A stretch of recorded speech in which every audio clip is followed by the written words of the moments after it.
What's going on? What's up, everyone? Hello. Hello. How are you? I hope you had a good day away yesterday. Today is Friday, the 19th of November, 2021. I am Darkside Phil. I welcome you here to a full day of gameplay streaming. If you think that the lighting in the room is changing on the fly, you're absolutely correct. I just turned on my lamp in the background of the office, and it is powering up. And as it powers up, it looks like it's like the sun is intensifying in here. So likely the lighting will be changing over the course of a few minutes here as I record the pre-stream. Welcome to the pre-stream. What a pre-stream we've got for you today, guys. There is a ridiculous amount of gaming news to talk about, to the point where, like, I actually compiled a list on my phone to discuss all this gaming news. I really don't know what it is that on my day off seems to be every piece of gaming news. Like, no exaggeration. Whenever I have a day off, it doesn't matter if I have a day off on a Monday, a Wednesday, a Friday, a Saturday, no matter what day it is, every single thing that happens on that day. It never fails. So we've got quite a ton of stuff to talk about today here on the pre-stream, so that's why I'm jumping right in. Now, a quick thing to talk about before we even get to that. My methodology when it comes to streaming is changing, because now I'm going to be a cook. I'm going to just start cooking constantly on stream, all kinds of things, live from my kitchen, 4K. No, what I meant to be to say there was the pre-stream and the gameplay are no longer going to be separated by a break. I started doing this 2 days ago, and overwhelmingly you guys seem to like this change, okay? So what that means is we're going to do a pre-stream right now. We're going to talk about all the gaming news. I'm going to talk about the schedule, the holidays, all kinds of stuff coming up. Good stuff. We're going to be talking about happy stuff on this pre-stream. And then there will be no break. We will jump directly into the gameplay. Okay? Previously, the way it used to be, it was music, pre-stream, break for like 20 minutes for me to use the restroom and basically talk to my wife and stuff before she goes to work and stuff like that. Then it was gameplay for about 2 hours, then another break, all right, and then like 1 more hour of gameplay. Now, I liked that, and here's why I liked that. It allowed me to prepare for the gameplay and be refreshed, you know, by cleansing the bowels before you start playing the game. It allows me to say, all right, now I can just focus on this game and not have to break it up, especially when you get like an hour into a game. You feel like, oh, keep that momentum going, right? Plus, I'll be honest, I liked seeing my wife before she went to work. I just did. I liked getting to see her a little bit. Like, I spent some time with her this morning, obviously, before the stream, but it's nice to see her one more time, give her a nice smooch before she's out the door, before she goes to work. But you guys don't want that. You guys don't want me to see my wife anymore. You basically want me in here all the time, constantly in the office. You're pulling me away from my family in order for your own personal gain. So, because of your feedback, all right? I'm not trying to make you guys feel bad or anything. Because of your feedback, by the way, some people will actually take that seriously. I'm kidding. It's a joke, okay? Because of your feedback, I've decided to forego doing that first stream. Oh, or that first stream. Whoa. That first break is what I meant to say, okay? So today we'll do pre-stream, and then immediately after that, I will go right into the gameplay for about an hour, okay? Then after the first hour of gameplay, this lighting looks really weird today, doesn't it? Because we got natural light in the office, but then I got the lamp on too. It just looks weird. Well, you can't really do much about it unless I close the shade. We'll do pre-stream and then immediately a whole hour of gameplay. All right, then I'll go on break, because by then I'll probably have to, like, use the bathroom pretty badly. Because, you know, as I was talking about a couple days ago on pre-stream, my body gets trained in a certain way to expect things and do things. For example, even if I forget to set my alarm, usually I wake up at the same time every day anyway, because my body's used to waking up at that time. And I have a routine, a schedule, and my body gets used to, say, for example, oh, it's time to use the bathroom. So it'll think, oh, it's time to use the bathroom at a certain time of day or a certain time of night. And because of that, I get the feeling what's going to happen is, at least until I retrain my body, it's going to look at, like, you know, between noon and 12:30 each day, when normally I would be on break, and say, what are you doing? You're supposed to be you know, relieving yourself. Why are you on stream talking, playing games? This doesn't make sense, okay?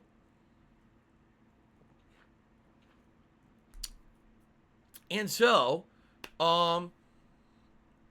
you know, in regards to this, I'm hoping that what will happen is as follows.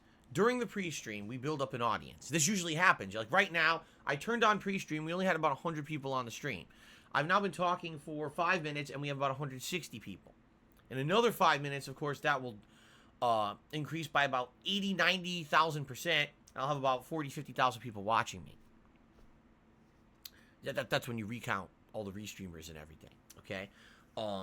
So by the time that the pre-stream ends, usually, I've got a pretty good group of people watching me, okay? And so, what I want to do is I want to take that momentum of that many people right into the gameplay and get people hooked on the gameplay. Also, when I go on a break, I usually lose a lot of viewership. To be honest, usually when I take a break, viewership dips pretty dramatically. A lot of the times I'll have 300, 400 people on the stream go on break. I come back to like 150 people. And that's not even exaggerating. Like, people just have a short attention span. They're like, Phil, you got to take a shit. Well, you better take a quick shit. You better make turbo turds, to quote the AVGN. This is not my own thoughts. This is his thoughts. You better take turbo turds, because if you take more than just like a minute to go use the bathroom, we're out of here. The other day, okay, I told you guys I just need to go downstairs and grab a drink to get a seltzer. I'll be right back. It's not even an official break, and people still left. And I was like, you guys are unbelievable, okay? So, knowing that, I want to try to retain that viewership that I build up during the pre-stream and keep it going straight into the gameplay. But I have to take a break at some point. All right, I have to stretch my legs. It's just for health purposes. When you're doing a stream like this, you should be taking a break.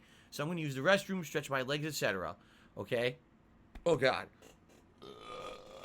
Oh, excuse me. I'm very sorry, everyone. I'm having some seltzer water here today. So, anyway, it's disgusting. That's what I'm going to do. I'm going to do pre-stream, gameplay for about an hour. So, just so everyone knows, that now means that my break would likely be between 1 and 1:30 p.m. Pacific time. It really depends on where we are naturally in the game where we can find that time to break. Okay? Then, after that break, there will still be 2 more hours of gameplay on the first stream. I feel then, even if I take that break in between the stream, most people will be like, man, if there's 2 more hours of gameplay, that's definitely worth it for me to come back after the break. Previously, I felt like a lot of people were like, well, we watched the first 2 hours of gameplay, he's taking his break, he comes back, there's only about an hour left, nah, I'll get caught up on YouTube. Or, meh, I'll go ahead and never get caught up, screw it, I'll just come to tomorrow's stream and find out what I missed, right? I don't like that. I want people to be able to enjoy the stream and feel like every moment here is worth your while. Every moment on a DSPGaming stream is the best moment of that stream, right? Every moment. When I was belching uncontrollably just a few moments ago, that was undoubtedly the best moment of the stream up to that point. I mean, how could you miss that, right? So that's the point I'm trying to make is I want people to feel like everything's worth it. Not, there's definitely a time when it made sense to drop off. What do they call it? The bathroom break. It's funny because I used to watch pro wrestling pretty religiously. And during every pro wrestling show, there was always a match or a certain part that everyone would term the bathroom break. Meaning, if you're not going to watch at some point to go to the bathroom or do something else or even turn the show off, this would be the point. I don't want people to feel like my break actually literally is the bathroom break and you guys don't want to come back from it because there's nothing good coming up. So if I put that only one break and in the middle of my streams, I feel like this is going to work. This is going to actually improve things, okay? There you go, Senator Zen said, when you belched, I actually stood up and I cheered. Like Leonardo DiCaprio in The Great Gatsby. He took a toast, he toasted the belch. There you go. All right, so that's one major change we're doing, okay? I'm curious to see how this works out. I hope this does work out. I hope this means I retain viewership between the pre-stream and the first initial gameplay. I also hope this means you'll come back after that break to watch 2 more hours of gameplay on the stream, okay? Now, in addition, I am pumped, guys, and here's why I'm pumped. First of all, this is a 5-day streaming week. I start today, so Friday, Saturday, Sunday, Monday, Tuesday. That's the streaming week. I'm off on Wednesday to prepare for the Thanksgiving holiday. I'll be actually going out and getting the odds and ends for my Thanksgiving meal with my family. And also to set up for Christmas decorations, because that's right, ladies and gentlemen, in 1 week's time, in exactly 1 week's time, okay, it is the start of my Christmas Extravaganza festivities. Every year on Black Friday, I turn on the holiday cheer. What you're going to notice is a lot of big differences around here. The whole layout of the stream will be festive. It's going to be changing colors.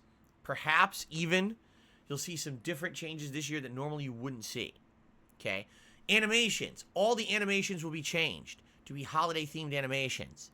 So if you like Christmas, if you like Christmas atmosphere, if you like Christmas movies, music, that kind of stuff, these streams are going to be holly and jolly starting Friday of next week. So 1 week's time, it all begins. Okay? Now, this year is going to be special. This year, ladies and gentlemen, we have really, really overdone ourselves. What I mean by that is one person who actually helps me out with a lot of stuff on the streams and on my channel, DSPGaming in general, outdid themselves this year and submitted some awesome animations for the stream. Like, you've seen some good animations for the stream. You've seen some great animations for the stream, but you ain't seen nothing yet. Not that I mean to build up hype that's unreasonable and you won't like it. I think you're going to love this year. At least me personally, I feel these are the best animations I have ever had on DSP Gaming. And when I just said that on the stream, we lost about 15 viewers on the stream. So there you have it. Christmas animations, they bring the butts to seats, let me tell you guys. Okay? So that being said, I'm very excited. First of all, I love the holiday season in general. I love the Christmas time because that's the month when everyone, of course, is so nice to each other. Everyone is just in this positive vibe. And everywhere you go, there's a feeling that's merry and bright. Everyone is just, it's the humanitarian season. When you go out during the holiday season, right? There's children caroling in the streets. There's people, oh, someone slipped on the ice. Oh, sir, madam, I will help you. Grab my hand. I will help you up onto your feet. People giving, donating constantly, to the needy. It's just one of the best time of the year. There totally isn't like this vibe of greediness and disgusting people out there who act like animals during this holiday season and make retail existence one of the worst things you could possibly do in the world at that time. That doesn't happen. It's the opposite. Everyone becomes merry, bright, and nice to each other, right? Right? Right. But here on the streams, we kick it up a notch. I get so excited. I really get so excited when it comes to this time of year. And I love the fact that we go into holiday mode on the streams. I really do. All right? So, starting 1 week from today, the holiday festivities begin. You're going to see holiday decorations behind me. These decorations will go on hiatus for a while. And we'll have holiday-themed stuff behind me for about a month. New animations on the streams. Possibly new overlay stuff. You're going to see some good stuff coming up starting 1 week from today. I'm very excited about that. And the truth is, like, I wish we were a week ahead already. I seriously mean this. I wish that we were a week ahead already.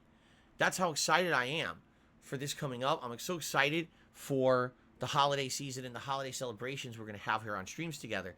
I wish we were already there. I wanted to show you guys those animations. And it was funny because some people started posting up on my Twitter when I said something about this last night. They were like, oh, just skip right to the holidays. Just go ahead. Just jump past this week. Just immediately set up all your holiday stuff.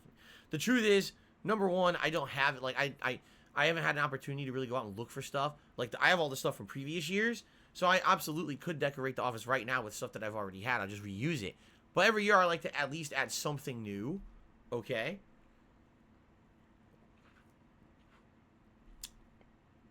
And I haven't had an opportunity to do that yet. Okay? So, it certainly would be great if we could have some awesome stuff next week, and it will be once I get a chance to set it up. Typically, here's what happens. Usually the week before Thanksgiving, my wife and I go out and find some stuff to decorate. And then on Thanksgiving, on that day, the second half of the day, usually we decorate the house for Christmas and my office for Christmas. We do it all in one fell swoop. And that night, I will actually update all the animations and overlay and everything. So it'll be Christmas themed when we come back on Black Friday. Okay? 1 week from today. All right? So, I have a ton of gaming news to get to. A ton. But one thing that I want to say up front, I just got to give a reminder.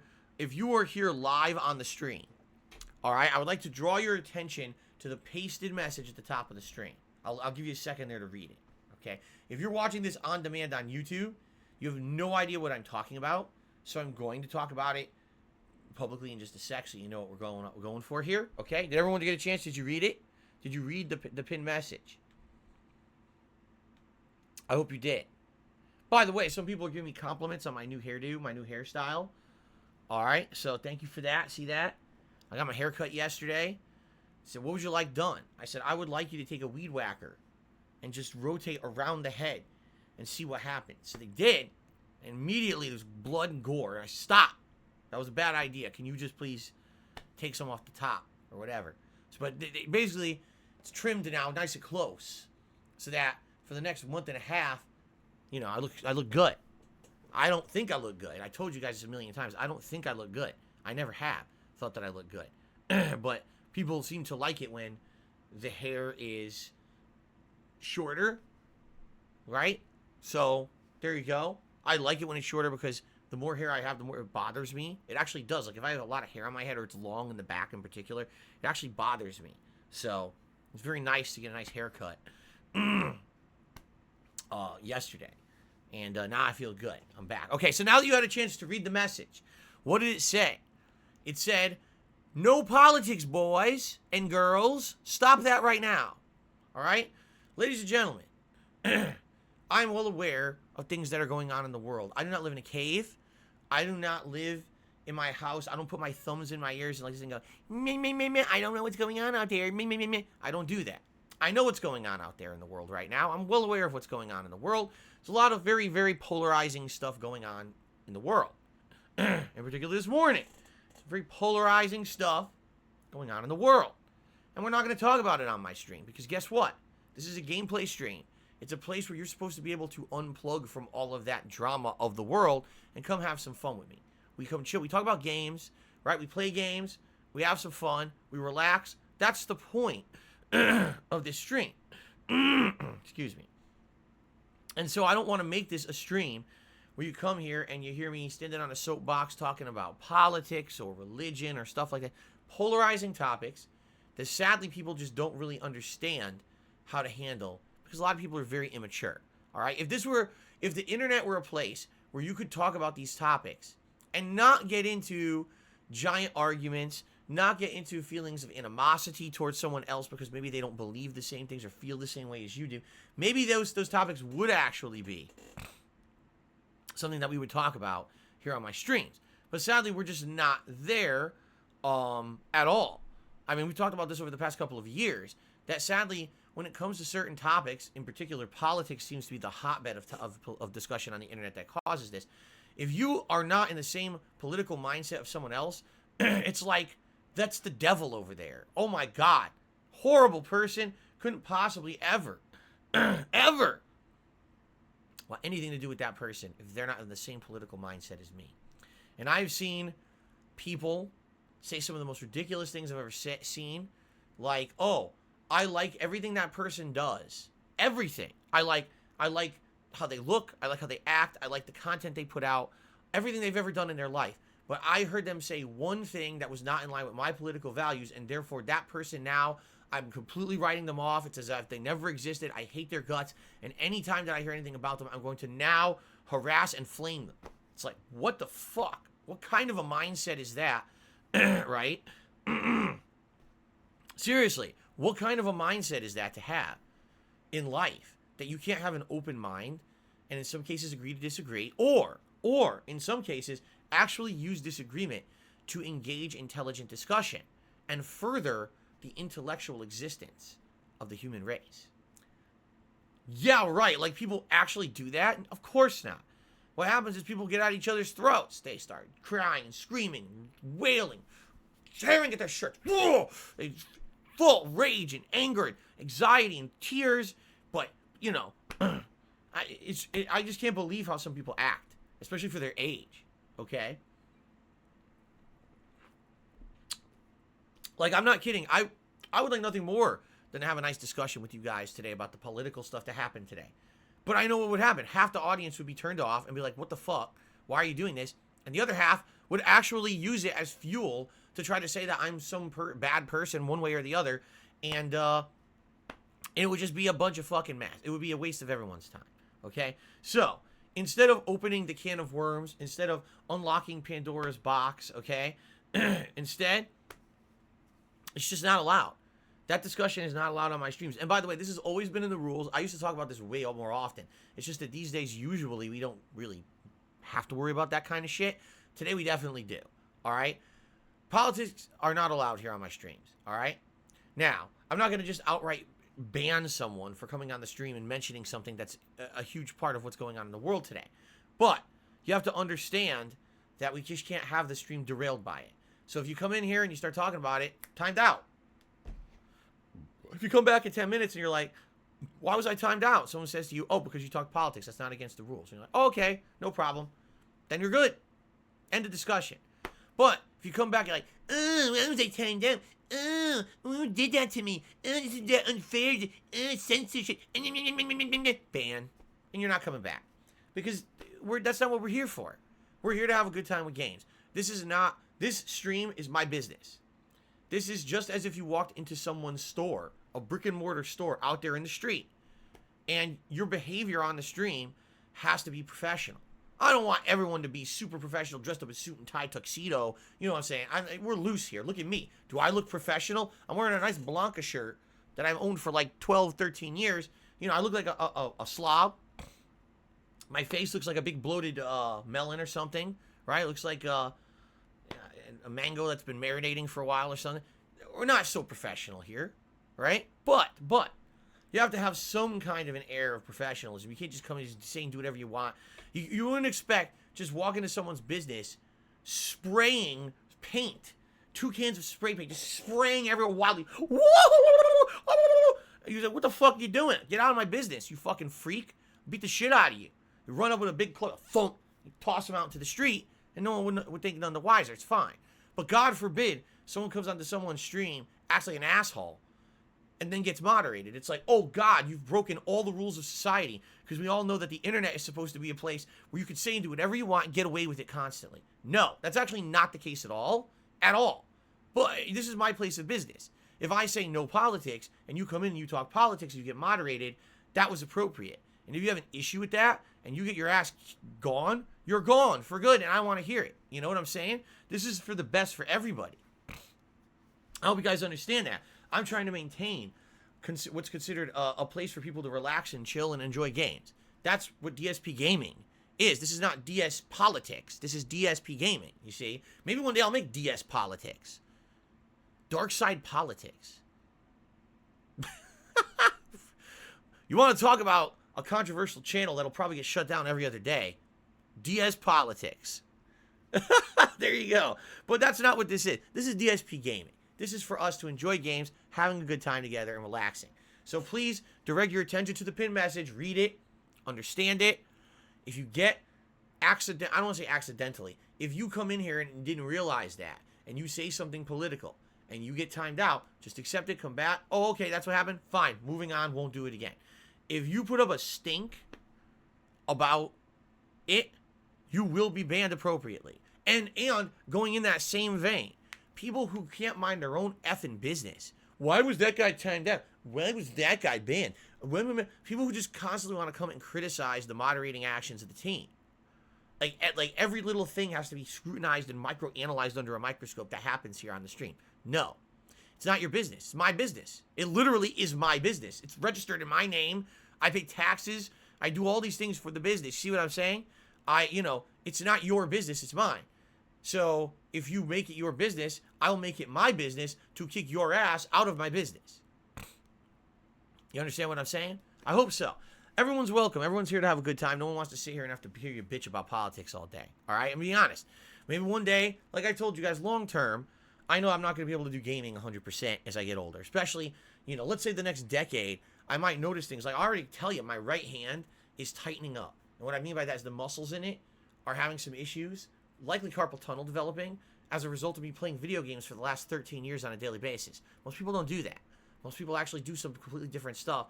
I play video games all day. Just doing this right now with my fingers, I feel pain and sharpness right here in my arm, in the tendon in my arm, because, you know, I'm doing stuff that most people don't do. It's probably not healthy for you, right? There's nothing you can do about it. It's my job. So eventually, I'm not going to be able to be doing this. I'm going to have to split my time. I mean, I don't ever want to quit being a gamer. But at the same time, I know I probably won't be able to be a full-time gamer for the rest of my life. There's going to have to be some changes around here. Maybe one of the things we can do eventually is have a place where we can go talk politics if we want, right? And you'll know when you go there, this is the politics stream. This is the politics channel. This, you know what I mean? This is not Phil's gaming content. It's completely separate from it. Separate yourself from that. I don't want it. I'm not doing that now, okay? Maybe one day.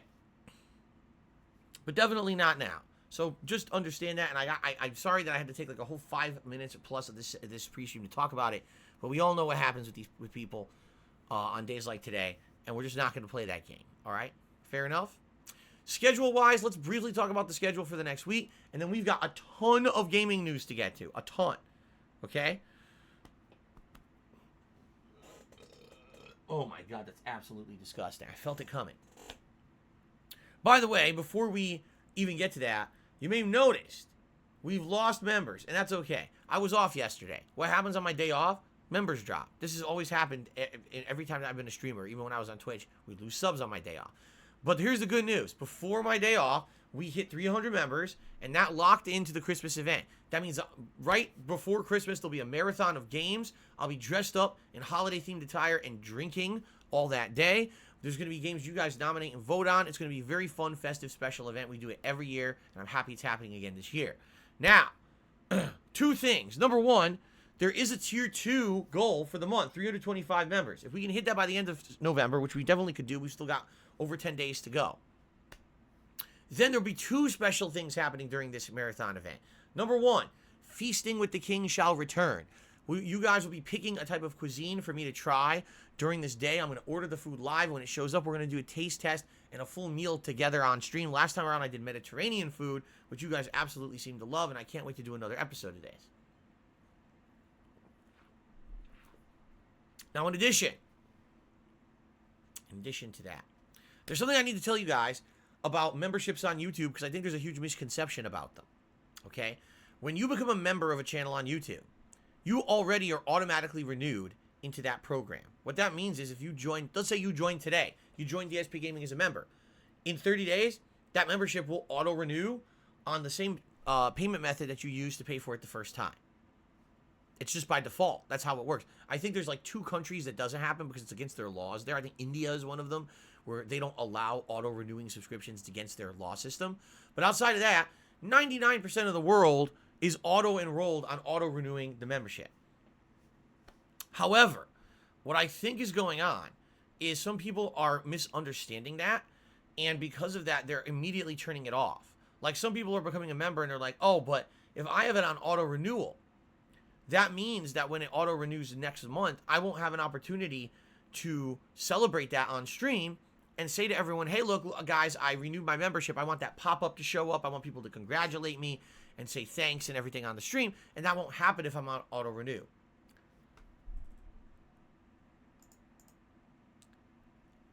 Wrong.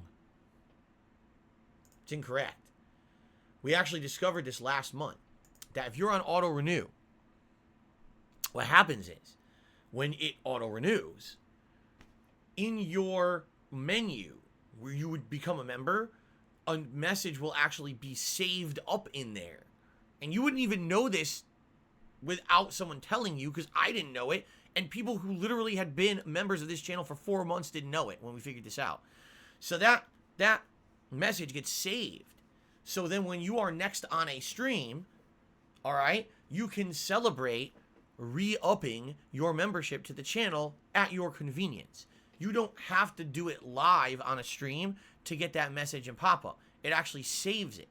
And I didn't know that, and no one knew that, and someone discovered it last month, and we were like, oh, that's cool to know, because that's how it was back on Twitch, but no one knew that, and a lot of people were disappointed because they thought that they were missing out on getting that message on the stream, and because of that, they were literally saying, well, I'll become a member and immediately turn off the auto-renewal so that I know I can get the pop-up next time. You see? So, I'm here to tell you guys, you don't have to have it on auto-renew. You don't. Excuse me, what am I talking about? You don't have to have it off of auto-renew in order to get your message. You will get it no matter what.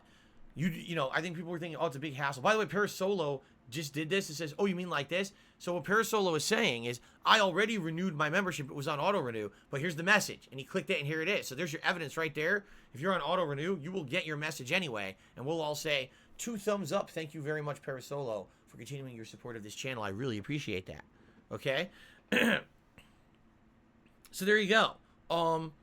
I do feel, especially here on YouTube, since I became a full-time YouTube streamer, a lot of people kept opting out of the auto-renew. In fact, I can tell you this for sure. About 80 to 90 people did that, because I can see that stat now on my members page. They updated the members page this last week to have all this data.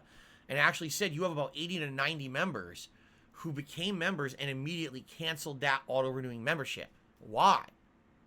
Right? Why did you do that? Because all that's going to happen now is it's going to lapse. You're not going to remember to renew it again. And then you're going to come back and feel, oh, man, I don't have it. Now, here's the good news. You don't need to have a consecutive ongoing membership in order for it to show accumulation. And what I mean by that is, for example, Hold Mayo right here. Thank you very much for upping your membership there, Hold Mayo. Hold Mayo, it says, has been a 3-month member. Okay? So his crown is now gold. Okay? If he decides, for whatever reason, let's say next month things are tight. Like, oh, man, I overspent on Christmas presents for my family. I was very generous this year. And therefore, I just can't afford to be a channel member this month. I mean, that would probably be worst case scenario. Like, that would be like world ending. If you're going to decide what to spend your finances on, absolutely being a member of this channel should be one of the top 3 things. Like for example, food, protection, you know, like first food and water to feed yourself and your family, protection so you're safe, and then membership to DSPGaming. Those are the top 3. Everyone knows that. Those are the top 3 things that your priorities in life should be, of course.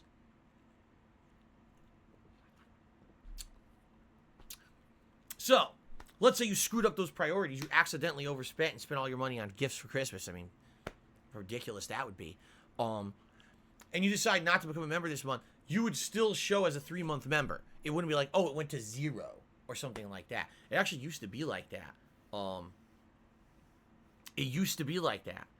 So, now it's not. Now it's ongoing, just so you guys know.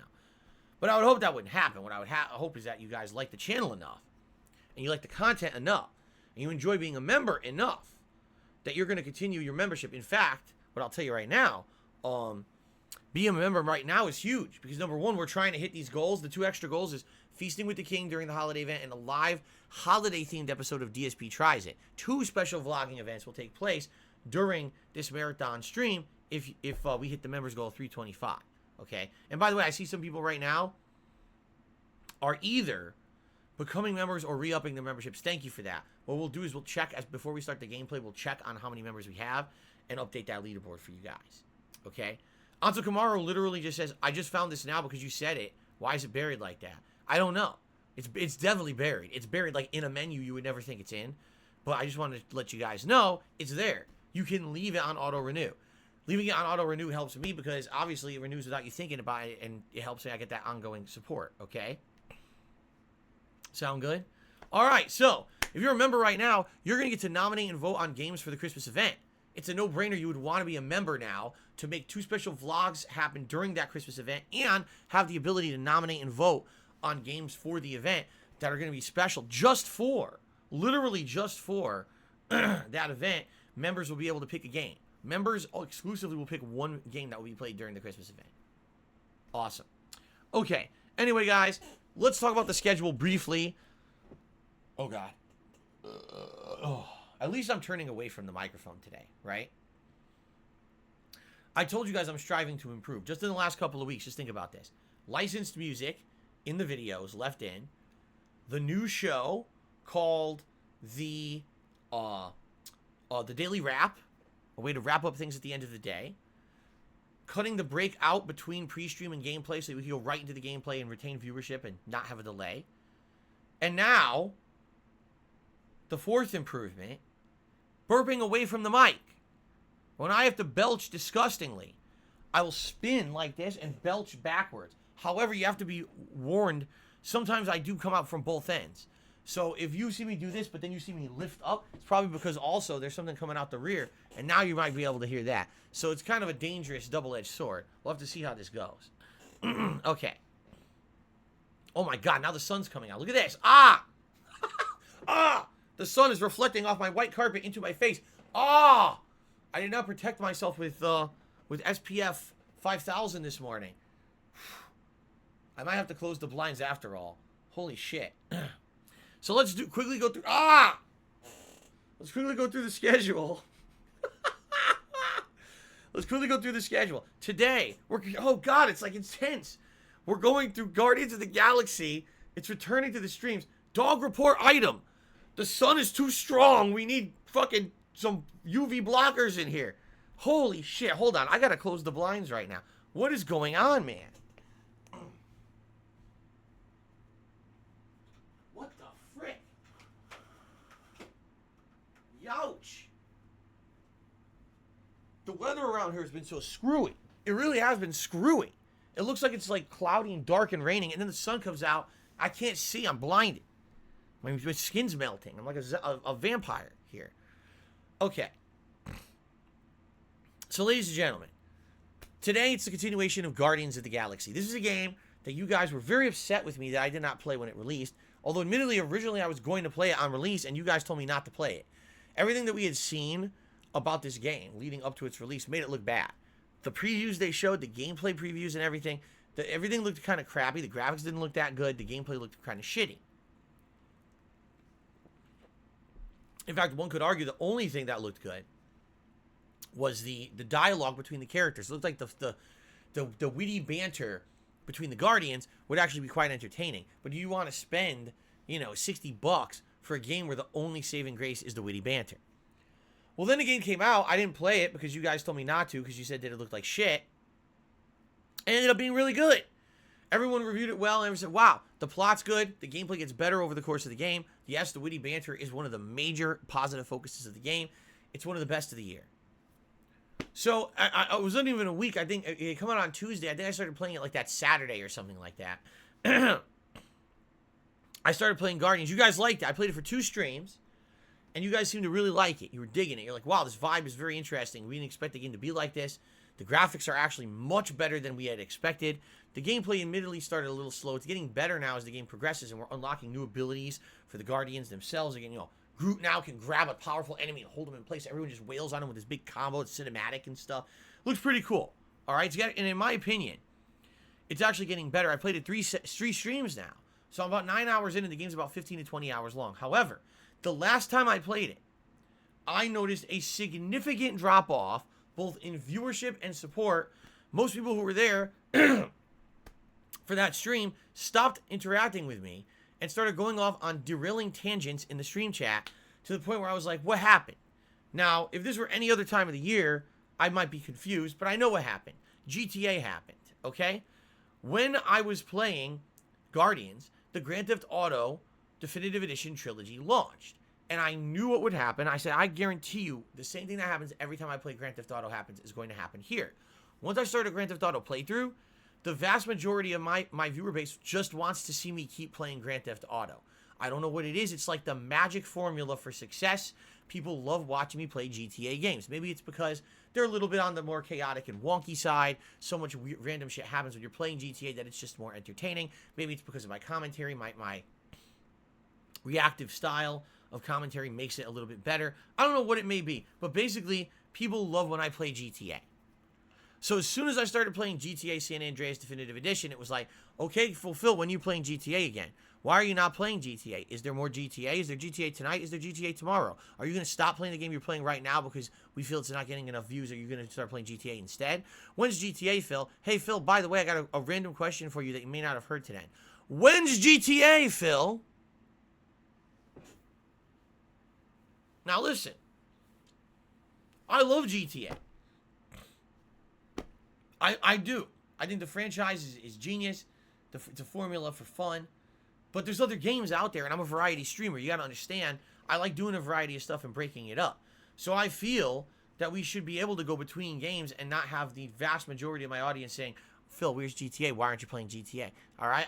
I understand that you want to see it. It's coming. For example, today we're going to do Guardians of the Galaxy as the main gameplay stream. 3 more hours of progress. I'll guess around 12 hours in, so we'll be nearing the end game by the end of today's stream.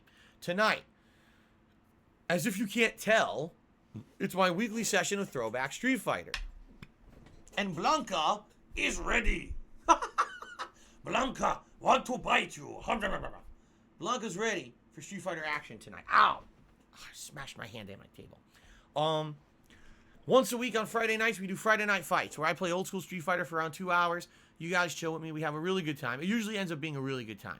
So I hope you guys will join me tonight, 6:45 p.m. Pacific time, for 2 hours of old school Street Fighter. It's like a throwback to the days when I used to be in arcades. It's really cool.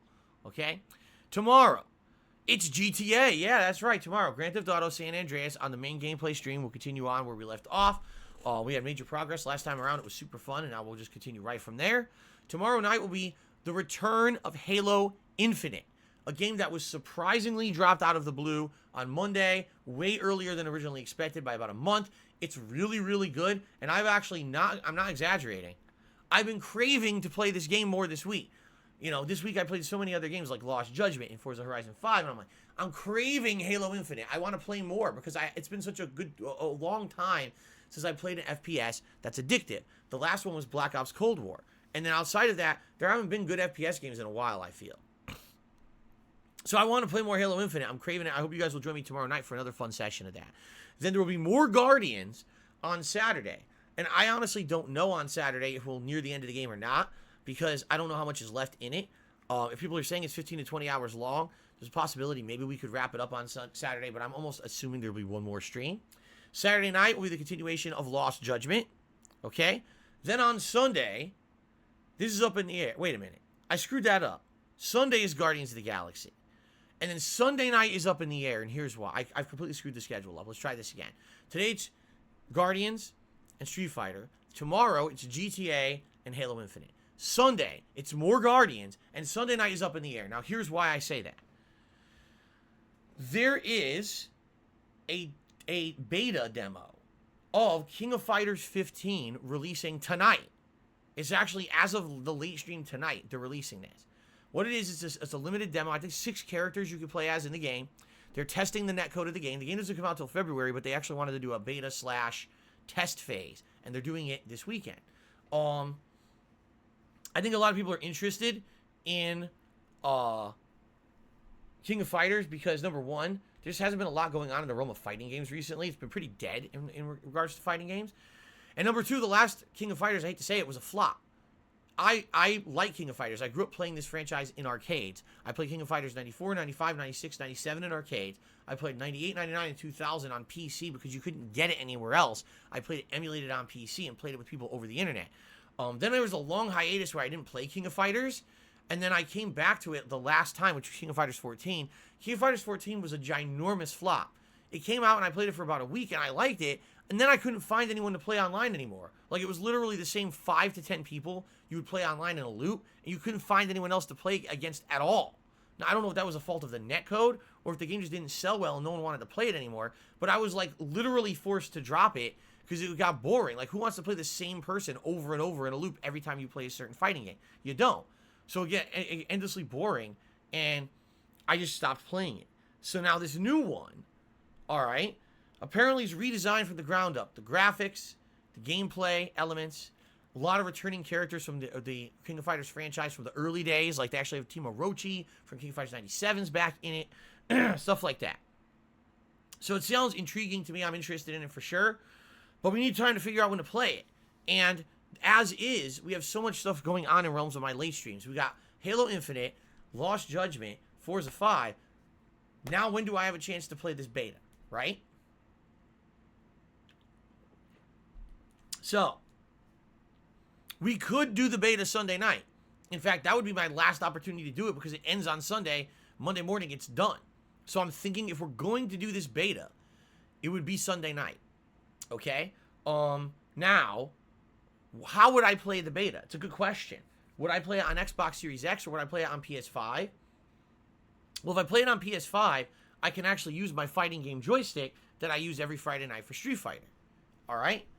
But admittedly, this might be a good opportunity for the very first time for me to test out the D-pad of the the Xbox Series X controller. Okay? I'm interested in seeing if this is good for fighting games. It feels good. That doesn't mean it would actually be good, but it feels pretty damn good as it for a D-pad. And I haven't really had a game that's used it for more than just like, oh, tap this to change your inventory item or whatever. You know, I haven't had any game that actually controls with the D-pad. So it's kind of like I could either use this opportunity to test out the PS5 with the joystick and see how a joystick works for King of Fighters, or I could test out the D-pad on the Xbox Series X controller. It's like a test no matter what. So I haven't decided yet. I'm going to think about it. Yeah, I'm going to think about it. So I'll let you know. But I think Sunday night we're going to do the King of Fighters beta for a couple of hours. We'll try out the King of Fighters to see what I think. Okay? Then on Monday, it'll be more GTA, San Andreas, and that'll be paired with Lost Judgment. And then on Tuesday is going to be the likely conclusion of Guardians of the Galaxy. The only exception would be if I've already beaten it on Sunday, which I don't foresee happening. If the game's 15 to 20 hours long, and I know I've spent time exploring for optional items and stuff, I'm probably going to need one more stream to beat it. Okay? So, probably Tuesday will be the conclusion of Guardian. Oh, Carlton Jr. says the beta's only on PlayStation. Well, then I guess that answers my question. I guess I'm playing it on PlayStation. Thanks for telling me, Carlton. Okay. So, likely I'll beat Guardians on Tuesday. That's a great thing. Because if I beat Guardians, now we can start up with another new playthrough. And I can tell you guys the next game on the docket is Metroid Dread. Why? There's two reasons I want to play Metroid Dread next. Number one, you guys wanted to see me play it since it came out last month. I had to basically skip it because I was already playing too many games. I just haven't had an opportunity to really start up a new Nintendo game since then. And number two, it's been nominated for Game of the Year at the Game of the Year Awards, and obviously that must mean a lot of people think it's good, so I should probably play it. Okay? So Metroid Dread is next. Once I wrap up with Guardians of the Galaxy this streaming week, it will be Metroid Dread, the new playthrough that I'll be beginning later on. It'll be Metroid Dread balanced with Grand Theft Auto San Andreas. Okay? And then that night will probably be Forza 5. That's Tuesday. Wednesday is my day off from streaming. That's the day when I'm going to be wrapping up odds and ends for my Thanksgiving celebration on Thanksgiving. In addition, I'll be buying decorations for the holidays. And then on Thanksgiving, there will be one stream on Thanksgiving. When is Thanksgiving? It is next Thursday, which is the 25th of November, okay? So you might be saying to yourself, okay, great, what are you doing on Thanksgiving? Well, it's definitely going to be a special day, okay? And I'm excited for it, but I don't know what I want to do. I actually don't know what I want to do during that day. It's up to you guys. You want to see GTA? Maybe you want to see me start Metroid Dread and do a 3+ hour premiere stream of Metroid Dread that day? Whatever it is, I don't know. But I want to do something nice on Thanksgiving. But there's only going to be one gameplay stream on Thanksgiving. Reason being, the second half of the day, I'm celebrating the holiday with my family. We're going to be having a nice Thanksgiving dinner, and then we're going to decorate the house for Christmas. Okay? On Friday, so 1 week from today, Friday the 26th of November, it's Black Friday. As you all likely know, one of the craziest shopping days of the year. All the retail stores try to have crazy discounts to get people to come buy stuff. My wife works retail, and I've already told her I wouldn't feel comfortable having her drive to work herself and try to park and deal with these fucking animals on Black Friday. Really, I mean that. Animals. Because I've seen some insane things in my lifetime on Black Friday. People acting like fucking uncivilized pieces of garbage. It's just not safe. So I told my wife I'm going to drive her to work and pick her up later on that night when she gets out. So that means the schedule that day will be a little different. Likely I'll still be doing 2 gameplay streams, but there's going to be like a break where I take her to work and you guys are just going to have to wait around until I get back, okay?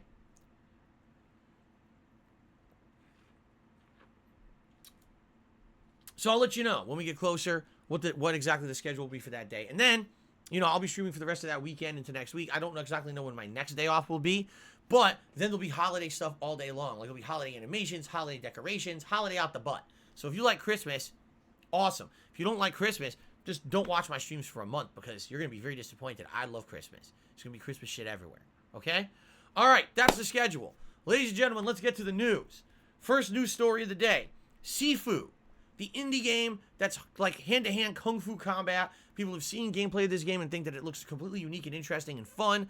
A lot of people have compared it to like Sleeping Dogs plus on steroids.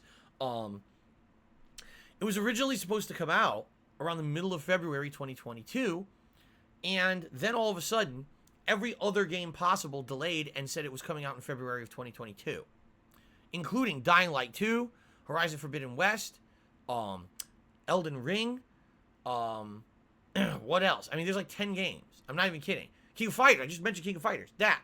So in relation to all of that, I had actually said, if you can quote me, go look back a month or two on my pre-streams. I said, a game like Sifu will be absolutely devoured. It will be eaten up. No one will play Sifu if it remains in that release frame of like mid to late February like all those other games. What Sifu needs to do is one of two things.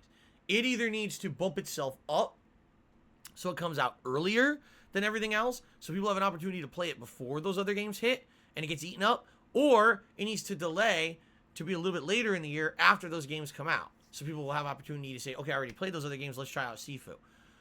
Ladies and gentlemen, that's exactly what they did. Wow, never would have expected that indie game developers are smarter than the big guys. No, of course they do. These days, the big guys fuck up so much, and the little guys have proven again and again, these little indie game developers, that they're way smarter than everybody else. They said, all right, guess what? Our game's almost done anyway. We're happy with the product that we're pumping out there now, and we know that we can basically, we can finish it up early. So they're actually going to release it early. They're going to release it, I think they said February 8th. So it's going to beat every other major game in February to the punch. You'll have a few days to play Sifu before there's another game to pull you away from that release. That's exactly right. I applaud them 1,000,000%. That is exactly what they needed to do. And I feel now Sifu, hopefully, will get a shot. People will actually give it a chance and try it out and play it and enjoy it. Because, man, if they had waited until the middle of the month, they would have been just completely demolished and eaten alive. And that's unfortunate because the game looks really interesting. It does. It looks completely unique. How often do you have a hand-to-hand like kung fu combat game like this? You don't. It's very interesting, and I can't wait to actually try it. So I'm happy about this news. This is a good piece of gaming news. Going along with this same vein of news, Saints Row was going to have a reboot of sorts. Instead of Saints Row 5, they were just going to release a new Saints Row called Saints Row. Although it's confusing because some people are piecing together that maybe it actually is Saints Row 5 and it is in the same storyline as the previous Saints Row games. It's not clear yet if it's a pure reboot or not. But anyway, that was also supposed to come out in February. It's been monstrously delayed. It is now coming out in August of 2022. Okay, so that's a big delay. That's what? February, March, April, May, June, July. 6 months. I'm totally okay with that. To me, number one, again, Saints Row would have been eaten alive in that month. Like, literally, no one would have been playing it. You would have been having Horizon or Dying Light earlier on, then Horizon, and then Elden Ring, maybe King of Fighters. Saints Row would have been completely destroyed. I'm okay with a 6-month delay. Give it time. Bake it longer, right? Polish it. Make it good. Make it so that when it comes out in August, it feels original, fun, and different, and a game that everyone wants to play. In addition to that, all right, there's not a lot of releases that usually come out in August. Usually August is one of the deadest months of the year. It's usually July and August are the deadest release months of the year because I guess these game companies think that no one buys games in the summer. I don't understand that mentality. A lot of people are home from school in the summer. Some people are on vacation. And, you know, staycations are becoming more and more prominent these days. And you stay home and play a great game, right? So why they think that they can't sell a video game in the summer, I don't understand. Especially with the fact that a couple years ago, we had Ghost of Tsushima. Ghost of Tsushima single-handedly proved that if a game is good, people will buy it in the summer. It was an insanely good seller. So it doesn't make any sense. There's no actual, like, corroborating evidence for this weird bias that game makers have about the summer. And I'm actually happy to hear that we may have a prominent game releasing in August now, something to do rather than sit around with our thumbs up our butts playing old games until everything starts coming out in September at the same time. Okay? So in my opinion, Sifu getting bumped earlier, great decision. Saints Row getting delayed till the summer, great decision. These are two actually really good positive pieces of gaming news. This next piece of gaming news, I don't know how people will take it. You ready for this one? Rockstar Games, this morning, in a blog post, publicly apologized to everyone on planet Earth for how bad the Definitive Edition trilogy is. It literally says in this blog post, this game does not live up to our standards and should not have been released in this manner. Why did they do it then? I have to ask, like, if they, you know, who is it at Rockstar that greenlit this and stamped it and said release it, but then after the fact, a week later, oh, it's not up to our standards. Well then, if it's not up to your standards, why did you release it? And who said it was okay to release it if it's not up to your standards? It doesn't make sense. It's like, on the one hand, oops, we're admitting we made a mistake. On the other hand, who the fuck works at your company that made this horrendous mistake to begin with?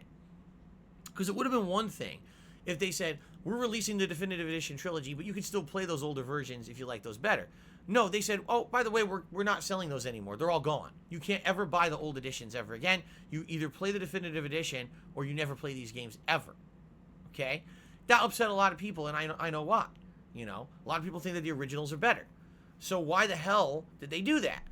So it's just weird. It seems like they had this oddball all-in marketing strategy. If you want to play GTA, you got to play this Definitive Edition. It's the best version ever. But then within a week, everyone agreed that the version has tons of issues and problems and isn't the best ever. And now all of a sudden they've done a 180.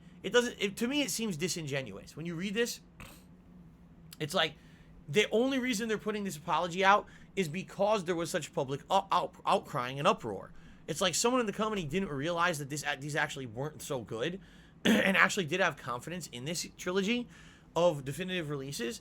And now, only because there's a public outcry, now they're trying to save face. It doesn't seem genuine when you read the blog post. In fact, in the blog post, it actually says that some of the game developers are being harassed online as a result of this collection being released, and they wish that would stop. Now, listen to me. All right? Absolutely under no circumstance whatsoever, in any case, should a game developer be harassed online. Okay? If anything, the people who should be held accountable for issues like this are management. Okay? Who's the management at Rockstar that decided that pulling the original trilogy from stores was a good idea? Who's the management that had such confidence in this Definitive Edition trilogy that this should be the only version you ever play ever? And who made that decision? They're the ones who need to be held accountable. The management who make the bad decisions, not the game developers themselves who made it. Do you not understand how these companies work? I guess not. If you're one of these morons, let's be honest. If you're a moron who's harassing people online to begin with, you're probably not too smart anyway. You're just a fucking idiot. You're a mouth-drooling idiot. You have too much free time on your hands. You're a fucking loser. I know, because those are the people who harass me online all day, so I know all about that. So, when you got one of the dullest knives in the toolbox coming after you for shit like this, you gotta understand they're not very informed, and they don't understand that attacking the game developers who worked on the game doesn't make the situation better. It just makes you a jackass. Really. It makes you a fucking moron. Okay? So I hope that none of you who watch my content would ever go online and harass anyone ever. I mean that. Like, in history. I hope that most of you are smart enough to understand that, in my opinion, is that that's a terrible thing to do. You should never harass anyone online for any reason whatsoever. Okay? But in particular, no one should be harassing Rockstar game devs who worked on the Definitive Edition trilogy. You're a fucking idiot if you do. But the second half of this public apology from Rockstar is interesting. They say, starting today, they're working on fixes to make this trilogy better, and they will start releasing these fixes as soon as possible, and there'll be more information about that soon. However, in the interim, excuse me, it's absolutely disgusting. In the interim, if you bought this trilogy on PC, which, by the way, PC is the worst. PC apparently has been nearly unplayable. In some cases, people couldn't play it for days on end because it wouldn't even launch with the Rockstar launcher. Then apparently they fixed it, but it's still issues. So basically they're saying, listen, we know that we fucked up on PC. It's so bad. We're going to re-release the old versions of these games on PC, and if you bought the Definitive Edition Trilogy, you will now get those for free. So they are admitting that this version is so bad on PC, so unplayable. We're going to give you the other version for free, so at least you can play it in the interim until we actually fix it. And they even announced that this would go ahead for 6 months. So basically actually 7 months, because they said starting between now and like June 22nd of 2022, if you buy the Definitive Edition Trilogy on PC, you will now get the original games for free on PC through the Rockstar launcher. Okay? So, that's good news if you're a PC player, especially if you're someone who wanted to play this trilogy so badly and it hasn't been working for you. At least you're going to get working versions of them relatively soon. If not right now, maybe Rockstar actually released those right now on the Rockstar store. I don't know. I don't know anything about the whole Rockstar launcher app or whatever on PC. I'm not too familiar with it. Okay. Next piece of news. Everyone hates Bobby Kotick, and everyone wants him the fuck out of Activision Blizzard. I don't blame them. Revelations came out over the last week that Bobby Kotick, the CEO and head of Activision Blizzard, was well aware of sexual misconduct within his company and literally himself brushed it under the rug. In particular, there was an executive at his company who is ahead or in charge of the Call of Duty franchise.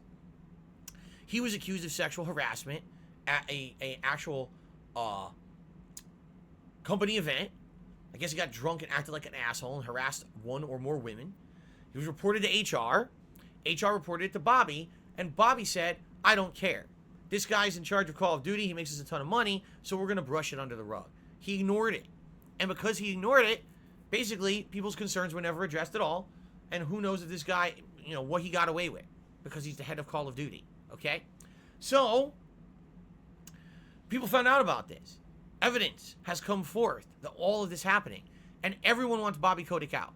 From fans and customers of the company, writing online petitions, to the employees of the company themselves who staged a walkout the other day. Over 100 employees walked out of the company. And as of this morning, over 1,200 employees have signed a digital petition that they want Bobby Kotick to step down as the head of Activision Blizzard. They have no confidence in him as a leader anymore. In addition to that, both the heads of Sony and Microsoft, I forget the head of Sony, his name, but Microsoft, Phil Spencer, they've come out and publicly stated, as a result of this information becoming light to the public, they are actually rethinking their business strategy with Activision Blizzard. They don't have anything to announce yet, but they are appalled by this kind of behavior within the company that now seems to be just really ingrained, deeply rooted in the core leadership of the companies. Jim Ryan, thank you, Zebra. Jim Ryan is the head of gaming at Sony, while Phil Spencer is the head of gaming at Microsoft. They both come out and said, this is disgusting. We don't approve of this at all. Obviously, we didn't know this was going on with our relationship with Activision Blizzard, and now we're going to reevaluate it because we don't know if we even want to be, associated with the company who the management is like this. Okay? So literally everyone wants Bobby Kotick out at this point. I don't think there's a single person with their right mind that thinks that someone like that is going to turn the company around or do anything to fix it. Well, except Bobby Kotick, because Bobby Kotick is basically telling everyone at the company, I'm not leaving. He's had several press releases to the company saying, listen, guys, you just got to believe in me and you got to do the right thing here and you got to give me your confidence because I'm telling you now, we've now instituted all these zero tolerance policies. Really? Like, I'm telling you guys, I'm changing for the better, all right? I'm changing for the better, and this ends today. Here's the difference, though. It would have been one thing if, 10 years ago, it was proven that Bobby Kotick did something stupid, and since then, he's actively shown improvement in his behaviors, and that he's a different guy. But what people are uncovering is things that are happening, within a few years ago, that the guy obviously knew terrible things were happening in his company, and he didn't care because the money was rolling in. So he just let it keep happening. And people just don't have confidence in him. People who work for the company don't have confidence in the guy anymore, right? So, to me, that's a sign it's time to move on. What can you do? And by the way, I talked about this the other day. This guy has a golden parachute. If this guy right now were to walk away from Activision Blizzard for the rest of his life, he's a multi-fucking bajillionaire. This guy is rich as fuck. He doesn't need to work another day in his life. He really doesn't. He's rich enough that he can walk away from it all and live an insanely cushy life of luxury for the rest of his life. He does not need another dollar out of Activision Blizzard. He has basically latched on to that power feeling. And you know what it is? It's basically when you get into a position of power, that almost feeling of absolute power. Like, he probably thinks in his head, I am Activision Blizzard, right? I've been in charge of this company for many years. Look at all the crazy stuff that we've done under my leadership. For this company to go on without me means that, like, Activision Blizzard is not what it used to be. You want to know what he reminds me of? Papa John from Papa John's Pizza. That's exactly what he reminds me of. This guy who is so egotistical in his own head that he literally thinks that the company under him is because of him, not because of the hard work of the people under him who make the games. Like, he actually thinks somehow in his fucking head that he is the person responsible for the company, which is insanely stupid. Like, he doesn't understand that it's all the people under him working, making that company great, not him. Now, I'm not saying that he's never made good leadership decisions. You need good leadership to be successful in a company too. But if anything, when everyone in his company under him is saying, you fucked up, we don't want you here anymore. We feel like you're running the company under the ground. You know, we need new management. We need a new feeling of leadership here in the company. We've lost confidence in you. And this guy's like, no, I won't leave. No, I'm tired. He's like, he's going to go to his office, his executive office. He's going to tie himself to the chair. He's going to, he's going to get like duct tape. He's going to bungee himself to the chair. No, I refuse to leave. He's going to handcuff himself to like, handcuff himself to something on the wall. So the heater, so they can't remove him from the office. I'm not leaving. It's my company. That's exactly what happened to Papa John. Like, people found out that Papa John was basically doing some really fucked up stuff in regards to things he was saying and doing on company calls and things, racist stuff, fucked up stupid shit. So what happened? They ousted Papa John, and guess what happened? The company stock went up, and people now have rated Papa John's better now than when he was a part of the company. Literally, people are saying the food quality is better. The actual service you get from the company is better. The products they've put out are better since he left. That the company has had a reinvigoration, and now Papa John's is healthier than ever because they got rid of the toxic leader. So, if anything, the Noid doctored that tape with Papa John. The Noid, that's right. The Noid, the Domino's Pizza Noid. The Domino's Pizza Noid was like, ha ha ha, it's time for me to strike the competition. Oh my God. Anyway, the point I'm making here is, everyone wants Bobby Kotick out, including the companies that sell the fucking games that the company makes. Sony and Microsoft are coming out and saying, we are shocked this is happening.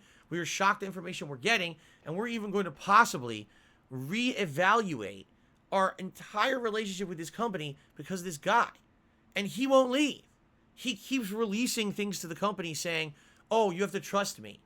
And then apparently the other day they had company-wide meetings. Like each division of the company had its own meeting under a manager. Not Bobby, but other managers. And they all say, we all got to trust in Bobby, guys. No, really, Bobby's doing the right thing.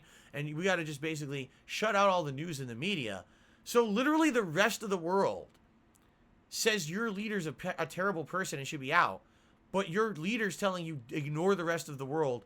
They don't know what they're talking about. Just keep working for me and trusting in me. It's like, what the fuck? Right?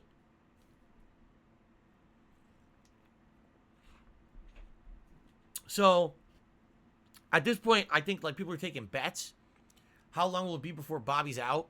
Whether he and also, will he resign, or will he be thrown out of the company by the shareholders? Because the one thing is, the shareholders of the company will put up with this only for a certain amount of time.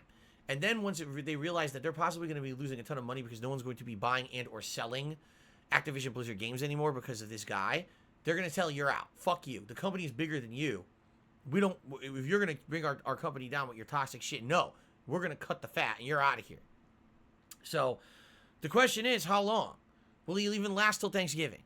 Right? Or will he cling on? Like I said, will he actually like handcuff himself to the office and won't leave? And so they're going to have to force this guy out, and it's going to be legal shit. That's what happened with Papa John's. They couldn't get rid of the guy. They had to go through legal means to get rid of him because he wouldn't leave. So they might have to do the same thing here. But it seems that all signs point to Bobby's out. Interesting. Jeff Keighley is under fire in a huge way for what's going on right now with the Game Awards. And I find this hilarious because last year, okay, a similar thing happened, but because there was this weird social justice slash very, very progressive movement towards The Last of Us 2, it seemed like it got completely overlooked. But this year, we don't have a game like The Last of Us 2 to hide what's going on at the Game Awards. And now things seem to be very, very critical. So if you're not aware, the Game Awards announced its Game of the Year nominees a few days ago. Okay? Out of the 6 nominees, 3 are third-person action platformers. 3. Half the games nominated are of one genre. Okay? Some games that were nominated don't seem to make any sense at all, while others do totally make sense. And some games are very polarizing that some people are saying, oh, it definitely deserves to be there. Others are like, no, they're not. But out of all the things that people are disagreeing with, the one thing that everyone seems to agree on is that Forza Horizon 5 has been snubbed. Forza Horizon 5, for those who aren't aware, is the highest rated game of 2021 collectively on Metacritic right now. It's actually the best rated game of the year. No other game has been rated that highly. And it's not nominated for Game of the Year. How does that make sense? Right? It doesn't make sense. The highest rated game of the year should at least be a nominee. I'm not saying it has to win. I'm saying at least it should be considered. So how is it that something that's supposed to be the official Game Awards doesn't have the highest rated game of the year as a contender? It doesn't make logical sense. So people have been basically all over Jeff these last few days on social media saying, Jeff, what are you doing? Like, why is this the case? What's going on? Now, Jeff has responded basically saying, well, here's the deal. It's this simple. I have a jury of people who nominate and vote on these games. It's not me. I don't do it. It's a jury. This jury picks the games that are Game of the Year contenders, and then later on they vote, and that's how we pick our Game of the Year. So people are like, okay, then who's this jury? Because this is so weird to us that there's this fucking jury of selected golden people who apparently their opinions are better than the common person, right? So who are they? And Jeff responded to that. He's like, no, it's literally people from every aspect of the games industry and primarily gaming media and gaming journalists. Okay, primarily. There's some exceptions. There's some people who are consultants. There's some people, like for example, I'm almost positive last year, Super Blind Man was asked to weigh in on a couple of the categories for the Game Awards because of his very prominent role as a consultant for blind people in the development of The Last of Us 2. So I think he actually got to vote on some of the results of the Game Awards. So in that case, that was cool that they get those kind of people in there, I think. But at the very same time, he's openly admitted that the vast majority of people in his jury to pick Game of the Year are journalists. Okay? Now, ladies and gentlemen, I think what's happening now, finally, after years of me talking about this in my content and everyone completely ignoring me because I'm a small-time guy and no one really listens to anything I say anyway, I think people are finally starting to understand that there is becoming a larger and larger rift between journalism and actual gamers themselves. Not to say that journalists aren't actual gamers, but here's the difference between it, and here's what I mean when I say that. A normal person buys a video game. They invest their own money into the game. They play that game, okay? And then when they're playing that game, they try to see all the content. They try to enjoy themselves at their own pace. Generally, when you're playing a game, it's for enjoyment, and therefore, you look and judge a game differently than, say, a gaming journalist. Because a gaming journalist, he says, here's a review code for a game. You're not paying for the game. Here's a review code for the game. You get it free. By the way, due to time constraints, you have to beat that game in 2 days and do a full review for us in 2 days. So do you think they're sitting there enjoying themselves casually, having a good time? Do you think that they have in their mind, oh, wow, this game's a $60 to $70 investment. So is that investment worth it for the amount of what they put into this game? Do you think that when they're literally turboing the fuck through that game to review it, that they're thinking about that game in the same mindset as, say, you or me? The answer is no. In general, most gaming journalists don't have the same mindset when they play games like we do. They don't have any kind of a monetary investment in that game. So if it's good or it sucks, that doesn't factor into their consideration because they're not paying for it. They have to rush through it, so they don't have time to flesh out all the game modes. If it's a game with a heavy multiplayer component, a lot of the times the component's not even working right by the time that they're reviewing it early. They can't even properly review the multiplayer of a game. okay? And rushing through it, they don't get to actually see the full gamut of what the game has to offer. A lot of the times, I guarantee you, they're not running into game bugs we run into. They're not seeing the things we see because they have to literally rush the fuck through it. And in addition, when you're playing a game nonstop for 2 days, you are just going to have fatigue. You're going to have fatigue that other people aren't going to experience when they're playing a game casually. So therefore, in general, and this is a very generalized statement, gaming journalists are not having the same experiences with games as we are as common gamers. They're just not. And what we're seeing now in the last few years is this dichotomy between what games journalism seems to agree is good and what actual people who buy and play the games outside of games journalism is saying is good. I'll give you a perfect example about this. Deathloop. For some weird reason, this year, games journalists agreed that Deathloop was one of, if not the best game of the year. They praised the game's graphics. They said that the game's gameplay loop was interesting and unique and different. They said that this had this and that, best writing, best music, blah, blah, blah, blah, blah. Most people who played Deathloop don't agree. Most people who played Deathloop say, it's a good game, don't get me wrong, but it's like we played two different games. First of all, Deathloop has bugs that no games journalist reported on. Tons of bugs. Issues with physics, issues with just gameplay mechanics in general, that it should have been polished a little longer. The game is made up of gameplay elements from two previous games from Bethesda Studios, and it doesn't really have much original at all. It's either Prey or Dishonored, or a combination of Prey and Dishonored. There's nothing unique about that. It's the same gameplay. Only what they've done is they put it in a different universe with a different plot and made it look a little different. But it's the same gameplay elements. In fact, tons of the moves look identical. The teleportation is exactly the same as the teleportation from Dishonored. It doesn't even look different. It's the same fucking thing.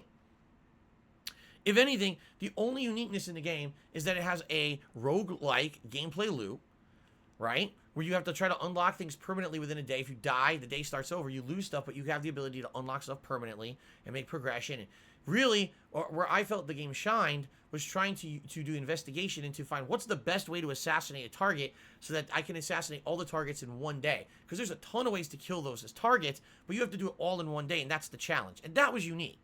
But, most people who played the game said it was good, but why are people saying it's Game of the Year contention? In fact, there's without spoiling, there's a major plot twist that happens within the game.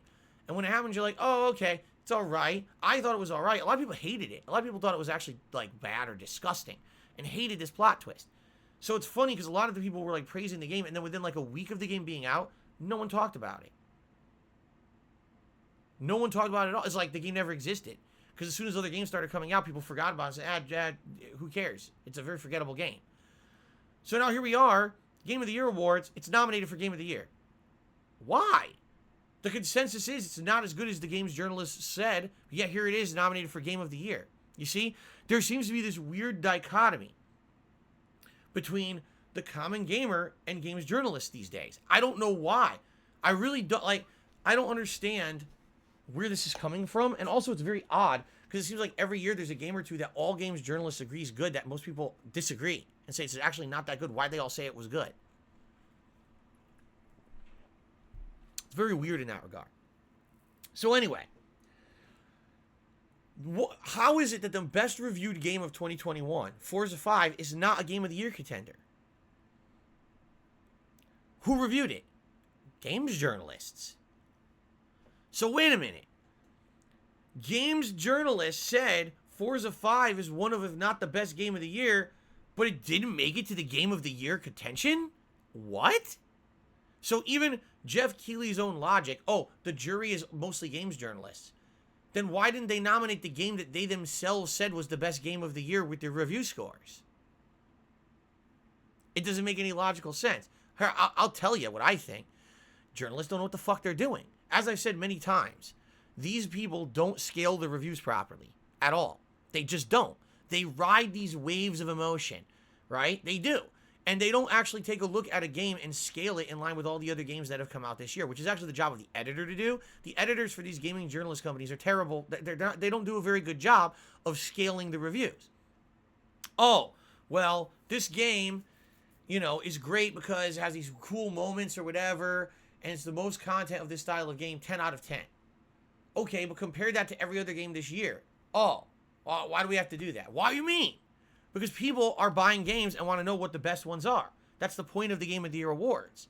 You have to compare that game with everything else to see what's the value of the game compared. It can't be, oh, Forza Horizon 5 is a 10 out of 10. Oh, but when I compare it to Deathloop, it's an 8 out of 10. What? That doesn't even make sense. But that's how these companies are dealing with this stuff. So you see these reviews that don't make any fucking sense. Deathloop's a 10 out of 10, but actually it's a 7 out of 10. But we said 10 out of 10 in our review. What? Anyway, the point I'm making here is Jeff is under fire because his reviews, his awards don't make sense, even in line with what journalists are saying. It doesn't make sense that Forza Horizon 5 wouldn't be nominated. So, for me, I look at this situation, and my take is thus, okay? What needs to happen is he needs to stop with this bullshit that this is the Game Awards, because it's not. It's 2 award shows. It's the Games Journalist Awards, and it's the Gamer Awards. You see the difference? It's not the Game Awards. When you're saying the Game of the Year is picked exclusively by these journalists on the jury, that's not the Game Awards. That's the Games Journalists Awards. But then the gamers actually want to pick a game for themselves, and they have that category. There is a viewer's choice category in the Game Awards. So what he should be doing, he shouldn't call it the Game Awards. It should be 2 separate things. The Games Journalist Awards and the Gamer Awards. They're separate entities because these people don't agree on anything. Really. We don't. Last year, overwhelmingly, it was Ghost of Tsushima that won the Viewer's Choice Award. Gamers outright stood up and said, this is the best game of 2020. We don't care that every journalist is kissing the butt of Neil Druckmann. The Last of Us 2 is grossly overrated. It is Ghost of Tsushima that's the best game of 2020. That was the Game of the Year of 2020.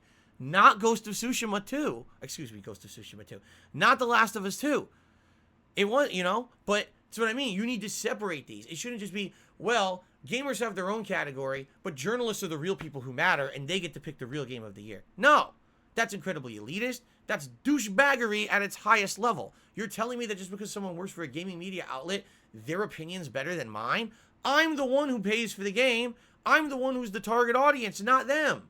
I'm not rushing through the game in 2 fucking days to beat it.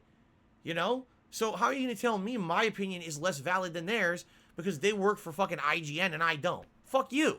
I'm the consumer. I'm the one who should matter. You see? So he needs to change it. At this point, this year, this is 2 years in a row now, where the Game Awards are under such scrutiny because of what's going on with nominations, and enough is enough. Like, seriously, it needs to change. And again, you might argue, well, the Game Awards don't matter. You're right, but you're wrong. The Game Awards should not matter because they're not official. The game that wins the Game Awards is not the best game of the year, hands down at all. But, people treat it like it is. And, I'll be honest, as I said, if there's a game, for example, Forza 5, I think they said something crazy, like over 10 million people are playing Forza 5 right now, or have played Forza 5, since it came out like a week ago. Okay? Forza Horizon 5, I should say, by the way. But Microsoft very well may look and say, well, it didn't even get nominated for Game of the Year. So, because it's not going to give us that kind of push of popularity that we were hoping for, we're not going to back Forza Horizon 6 as much as we would have if it were a Game of the Year contender. We're going to put more effort into other projects because this one didn't give us the exposure that we were looking for. That could happen. That could literally happen. And on top of that, games like Deathloop, where most people agree it's not so good, could actually be now, oh my god, Bethesda, make Deathloop 2. Why? Deathloop 1 wasn't so good. Why make Deathloop 2? Because, oh my god, it was nominated for Game of the Year, or could even win Game of the Year. So you see my point? Even though you shouldn't take it seriously, both people and companies take it seriously, and therefore Jeff should be more responsible with how he's doing this, and the way he's doing it doesn't work. It just doesn't. And the thing is, I like Jeff Keighley. In the last few years, he's grown on me. I can see his passion for games. I can see that he really wants to unseat the corporate bullshit that's behind all of it. And it's very frustrating that I see him being kind of torn apart on social media because I think he's a good guy, well-intentioned. I just think that he's too buddy-buddy with the games industry. He's too buddy-buddy with these journalists, and he thinks that the journalists are trustworthy. They're not. I hate to say it. They're just not. They're not very responsible with the way they review games. I can tell you, someone who independently has reviewed games now for 13 years, 9 times out of 10, they say some stupid shit in their reviews, and they don't scale those scores properly at all. They just don't. Those scores are not balanced properly. So I think he needs to kind of open up his eyes and ears and stop listening to what the journalists are telling around him and start listening to what the common gamer's saying. It could be pretty different situation, but I think he has to change it. He should now separate it and have, at the Game Awards, there's 2 actually official Game of the Year. The journalist selection and the gamer selection. And both should be held equally in value. Not, oh, this official Game of the Year is what the journalists picked. But by the way, there's another award that the viewers pick. Who cares about that? We'll mention it for 2 seconds and move on. That's fucked up. Okay. Halo Infinite has already started tweaking their Battle Pass offering in direct response to criticism. Basically, people were saying we don't like how the Battle Pass works because, sadly, the way you've got it set up, it's all based on these weird challenges that you have to go out of your way to do and basically hinders your competitive gameplay. We don't like that. We want a Battle Pass progression that's based on things that are more natural.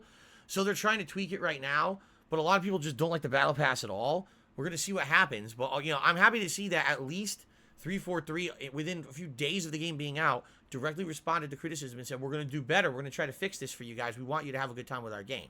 That's a good thing. That's actually a really positive piece of news. And then lastly, Battlefield 2042 sucks. Came out today. Most gaming outlets are giving it like a 7 out of 10, saying things such as the game's not polished. The game kind of plays just like the beta did. It's wonky and glitchy. There's not enough progression in the game to really warrant a $70 purchase for these consoles. When you play the big team battles, which are not called big team battles, they're called something else in this game. But when you play the battles with a million players, it's way too chaotic to make any sense of it, and it's not fun because of that. It basically just becomes chaos, dead, and you can't really do anything calculated or even meaningful because there's too many people on the battlefield, and it's just too chaotic. And the smaller maps can be fun in short bursts, but then you realize that there's really no good progression in the game when you play it. So essentially, exactly everything that we thought about Battlefield is true. Anything you saw when you played the beta is 100% truthful about the final version. In fact, people are like, the beta basically was the final version. There's no difference. It looks exactly the same, plays the same. And it's unfortunate because people were hoping for advancement and improvement, and there has been none. You're paying $70 for what feels like a game they didn't finish yet. So what's really messed up about that is Halo Infinite came out on Monday looking polished, right? Having a lot of positives to it. And by the way, it's free. As opposed to Battlefield, where you gotta pay $70 for a game that feels like an unfinished beta, and most people already are upset with. So, ladies and gentlemen, yes, it is true based on, what I'm hearing. I'm thinking, that basically I'm not gonna play Battlefield for now. Now, I'm not saying that might not change, especially if they fix it or patch it or improve it, but the way I see it is, why am I going to play Battlefield when everyone playing the game is saying it's not very good and we feel like we wasted our money? I've got Halo Infinite to play. I want to play Halo Infinite. I can't play it enough because I have so many games I'm playing at once. Okay? So, I've decided not to play Battlefield this year unless something changes. I don't know what's going to change, but why? Again, this is the second Battlefield in a row I'm skipping. I skipped Battlefield 1, and now I'm skipping Battlefield... I skipped Battlefield 5. And now I'm skipping Battlefield 2042. So, the year of traditional first-person shooters is not. It's Halo right now. It's all about Halo. I'm excited to play more Halo on Saturday. Alright, that was a lot of game news to get through. Let's do some shout-outs. So, Tommy Brown did a super chat talking about bicep flexing for the boys. I have no idea what you're talking about. Thank you for the super chat. Babu Chan did a super chat. Thank you. Soul Potato 07 re-upped their membership for 6 months, and I love the holiday season. Me too. Thank you for the ongoing support. King of Weebs became a channel supporter. Thank you, King of Weebs. Sunflower God did a super chat. I like your haircut. You look very handsome, sir. Thank you for that. Appreciate the compliment. Parasolo upped his membership for 7 months, and just like this, remember he was showing us how he can up his membership and how you can do the message for it. Hold Mayo upped their membership for 3 months. Anso Kamaru re-upped their membership and said, oh, I just found this in the menu. Why is it buried like that? Ricky M did a super chat. He says, why was the member goal raised at the end? It wasn't. The member goal was always 300. We hit that. Now we're at the tier 2 member goal, which is 325, which is for a completely different set of rewards. Ansheng Forever has re-upped his membership for 7 months at Ultra Supporter level. Thank you so much, Ansheng, for the higher level of support. And Fruits07 did a super chat and said, laughing my ass off. You're funny. All right. Thank you, Fruits. Let's get that up on the leaderboard. Now, as for tips, we had 2 tips that have come in so far today. Okay? Now, I hate to sound like a broken record, and I really don't want to talk about this all day today. If you can support the stream with tips this weekend would be great. Here's why. This is a weird situation where YouTube is supposed to pay me over the weekend. However, apparently when YouTube pays over the weekend for the previous month's support, it delays several days. Okay? So I'm supposed to get paid on the 21st of every month for my previous month's performance. Okay? But because the 21st is a Sunday, I'm being told I may not receive any funds from YouTube till like Wednesday or Thursday, which is terrible because I have bills I need to pay on Wednesday. But in addition to that, Thursday is Thanksgiving. Guess what happens on Thanksgiving? The banks are closed. So if YouTube doesn't push through its payment to me on Monday or Tuesday, potentially I may not get paid for another week. I've got all these month-end bills coming up. And that sucks ass. And there's nothing that can really be done. It's not your fault. It's certainly not my fault. It's not YouTube's fault, I guess. I mean, I wish that they would be able to pay on time, but it is what it is. So this week, if you want to help me, please tip me. Any tips that I raise are going to basically give me a cushion, so I'm not worried that if this payment doesn't come through from YouTube, that now I can't pay my bills. Okay? So please, if you can, please tip me this week. I'm not saying you have to. And I'm not saying, hey, go out of your way crazy to tip the streams to support them. I'm just saying tips would be preferred because it would give me a little bit of breathing space to say, okay, I don't have to worry that even if the payment doesn't come through on Monday or Tuesday, that I'm screwed now come Wednesday because I can't pay my bills. Okay?